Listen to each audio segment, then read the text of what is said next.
Welcome, guys. This is another episode of Z-CarCulture, and I'm Kudzi. And I'm Tino, and today we've got...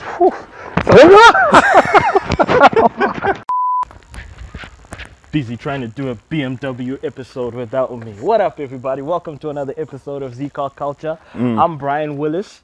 Today I'm going to call myself Brian Mandumika. Why? I'm Brian Mandumika. Oh, you'll see in a bit. Don't worry. Okay. I'm Brian Mandumika. Welcome to another episode of Z-CarCulture. And today we have the BMW 2012 F30. You just couldn't let this one slip by. I could not. not. I could not. Do you know what BMW stands for? Please do tell. This is why I had to change my name today. It stands I'm not for going to like this, am I? Brian Mandumika's wife. That just sounds so wrong. Hey, baby. How you doing, baby? You good? Oh, man, this thing is a beast. I love it, man, especially with this trim, the front. Oh, I love it. I love it. Yeah, I have to say it's a good-looking car, and it's been a long time coming. So what can you tell us about this specific car? So this generation was the first one to give us turbocharged engines exclusively, and this one is a 4-cylinder 2-liter diesel engine.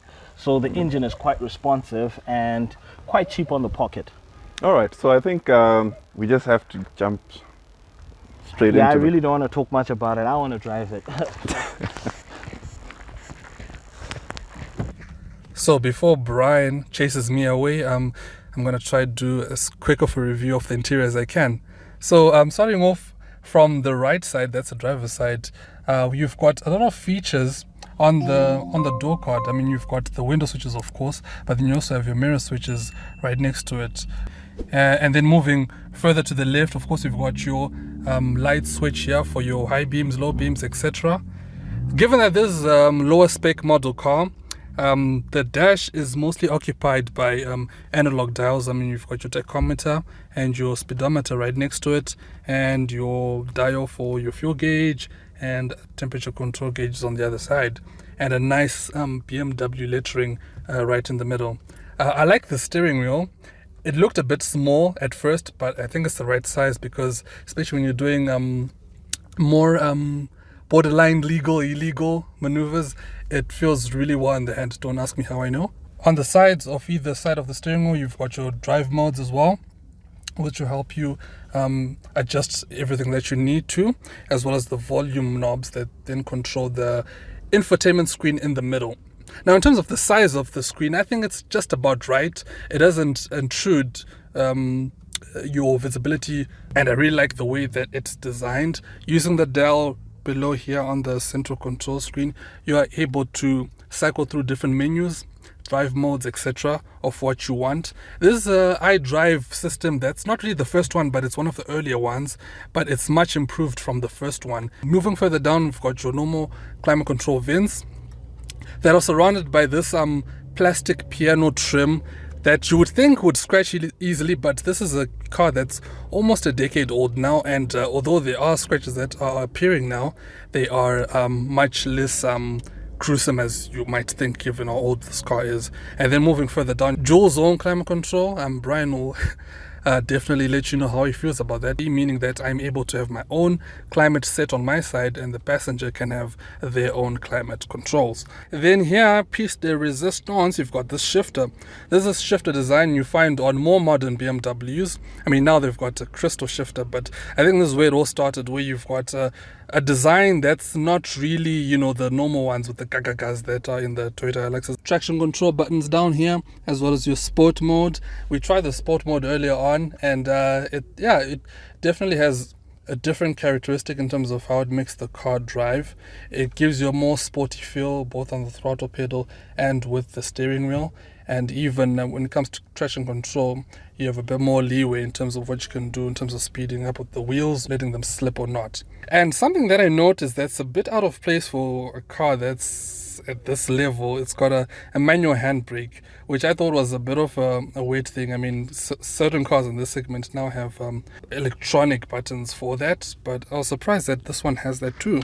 And then lastly, you've got the central armrest here, which requires a bit of effort to open, but when you do, you've got more storage here. Not that much, but decent enough to put maybe your phone if you don't want it to distract you whilst you're driving. Ports here if you want to plug in your phone. You can do that there. But pretty much that's the interior at the front of this BMW. And at the back, as I noticed, it's got decent legroom and headroom. And also the seat feel is actually quite nice. There's through loading too, which means that if you pull the armrest down and pull the secondary latch, you are able to have access to the boot without actually going outside to do that. So that's actually dope. And one more thing as well are the lining of the materials of the door cards as well as the seats. They are cloth, but they feel pleasant to the touch. And that pretty much wraps up the interior of this BMW, and I think it's quite an impressive place to be in. All right, so with the exterior of this BMW, it looks perfect, pretty much perfect. It's got these nice sharp creases on the sides of the car. There's just so much detail in the design of this. It's the type of car where if you park it somewhere and you're walking away from it, you tend to just take a second glance, third glance, and you always keep looking back because it's been done so right. And that's how you know that you've bought the right car. I mean, if you have a car that you park and you don't look back at, I think you bought the wrong car. And with this one, even though we don't own it, we tended to look back at it quite a few times. And as it's parked, if you continue to stare at it, you notice that there's more to it than meets the eye. The more I took a glance at it, the more that I noticed how even the way the creases are, they sort of line up with the lights themselves, and the lights are sculpted to match the body shape as well as the crease itself. So it's something that I noticed, and I think it's quite amazing how attention to detail this car was given, even though when you look at it at first glance, there's not much that really strikes out to you. We tend to take design for granted, but the reason why it seems so easy to take this design for granted is because it's so cohesive, it's so it's fluent that you just look at it and you're like, yeah, that's exactly what I expect it to be. It's just the form factor has just been perfected, and that's not to say it's BMW alone, because we tend to think the same when you look at the C-Class and the A4 and a few other variants in this segment.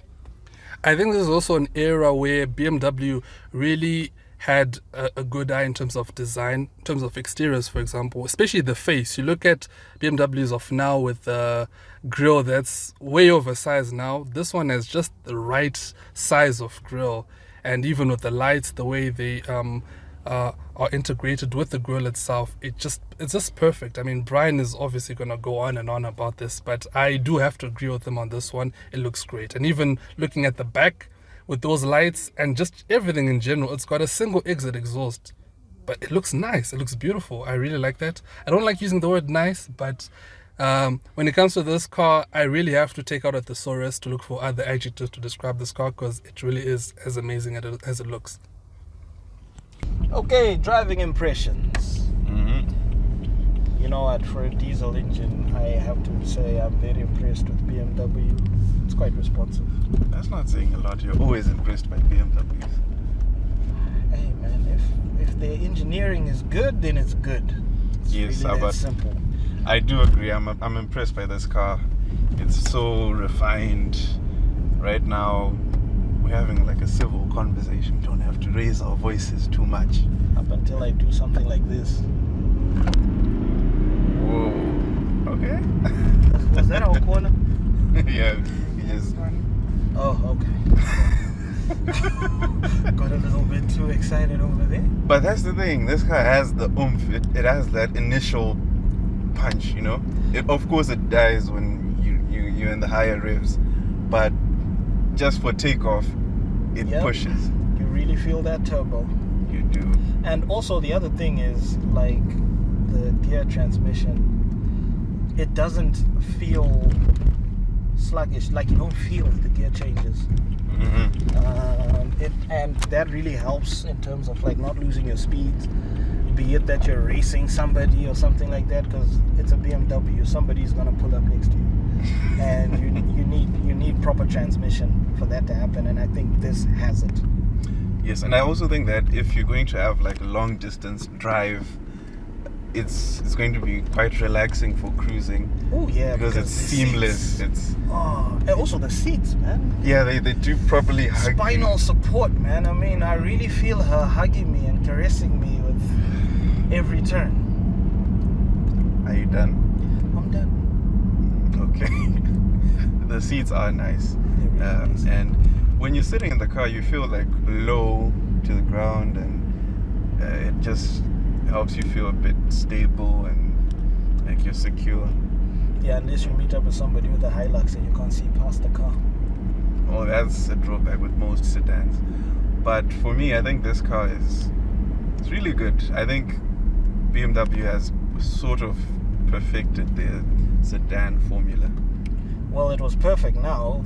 Well, then, because this is 2012, there are a few complaints nowadays, especially with the design. Nowadays, but for me, this is The Bugs Bunny grill. yeah. But for me, it's hard to see much fault with this car in particular. Okay, speaking of features that I don't really like in this car, the start-stop feature.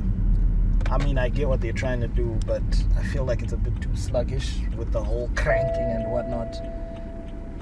Well, you do have to expect that since these were not the first, but the previous iterations of start-stop, it does get better with the newer models. It does get better, but you just have to. If you want, there's a button to just switch it off. Switch it off, yeah, because it's really quite. It's annoying. I mean, the way it switches off is really not graceful. And talking about lack of grace, when it switches on again, it's even worse.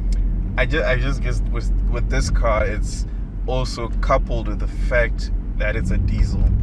Exactly. So when it starts up again, you just get that grumbly sound. So it's not Honestly attractive. speaking, I don't even see the necessity of such a feature on a car that's not a hybrid. Oh, you have to make every penny count. Since It just feels like one of those things that you just stick on a car's feature list so that you can bump up the price a little bit. well, But honestly speaking, just like this dual climate zone, it's really unnecessary. How many times do people get into a car and you want to be cold and I want to be hot? very few times. So it's just one of those gimmicky type things. It was not necessary at this time. That's what I feel. The Okay. start-stop feature, especially the way they did it. Maybe if they perfected it, it should be a bit more seamless. Do you know what I'm saying? Yes, I do get your Yeah. point. Well, I guess that's it from our driving segment. Yep. I think we should just wrap this up in our conclusion. What do you think? Yeah, I think we need to wrap it up. So, 320D. How do you like it? I'm rooting for this car. I like it a lot. I think it's got way more space inside than I thought, Surprisingly, huh? surprisingly. Surprisingly. When you compare this to the C-Class, Even C-Class the is a Audi bit, of the same generation. and the Audi, they're a bit They're cramped all in the bit cramped. back. This has more space. The boot is okay. The performance, practicality, I mean, Even running the car, I mean, it's a diesel. it's a diesel, but on the inside, Turbocharged. you can't really hear that diesel. You can't even feel it either. I mean, you're probably thinking you're in some high-octane vehicle or something like that. But- Exactly, but there is a caveat, and you did mention it before. Which is? Maintenance. Okay, yeah. So with this car, you really need to have your mechanic on like speed dial, You do. especially here in Zim. Not that it's a bad car, but not very many people know what she needs. You know, Stop where being creepy with the car. What's wrong with you? Okay. yeah, and that guy should be available at like 1 a.m. just in case you take this thing on having some fun stint in the middle of the night, and this thing really does attract the fairer sex. So in case one of those rendezvous ends badly and you need to call your mechanic at like 1 a.m., you need to have those guys on speed dial. For me, my conclusion is this is a very economical car, but I wouldn't pick a diesel, especially as a second-hand car. I would go for the petrol variants, and you get pretty much all the benefits that this has, but also the reliability is going to be in check, or more in check. But you're just going to be having a higher running cost because petrol is now more expensive than diesel. Well, yes, but yeah, that's the trade-off. That's the trade-off. But anyways, guys, thanks for watching this video, and please feel free to subscribe and like, and if you want, you can just drop a comment below. And if you want to buy this particular car, it's for sale, just check the link in the description below. Yes. Thank you so much for watching. That's cheesy. Oh, it's